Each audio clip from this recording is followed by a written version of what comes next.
खबर शामिल करते हैं पाकपतन से। जिला पाकपतन की तामीर और तरक्की और खूबसूरती के लिए तमाम इकदाम उठाए जाएंगे। डीपीएस स्कूल और तमाम सरकारी तालीमी अदारों के मयार को तरजीही बुनियादों पर बेहतरीन बनाया जाएगा। इन ख्यालात का इजहार डिप्टी कमिश्नर पाकपतन अहमद सुहेल कैफी ने district press club registered Pakpattan के ओहदेदारान से तारुफी मीटिंग में किया।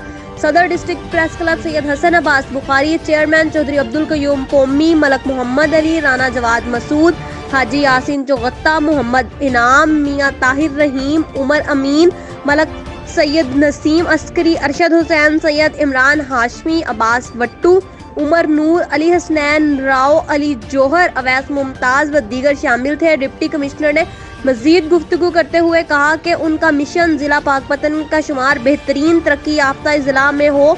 तालीम, सेहत, बल्दियाती इदारे और दीगर हुकूमती इदारे बेहतरीन कारकर्दगी का मुजाहिरा करें और इनकी कारकर्दगी को मिसाली बनाया जा सके। ये इदारे जब बेहतरीन काम करेंगे तो अवाम के मसाइल हल होंगे और हुकूमती विजन के मुताबिक अवाम को समरात हासिल होंगे। उन्होंने मजीद कहा कि मेरे दरवाजे अवाम के लिए खुले हैं। मसाइल का हल और अवाम की खिदमत अव्वलीन तरजीह है।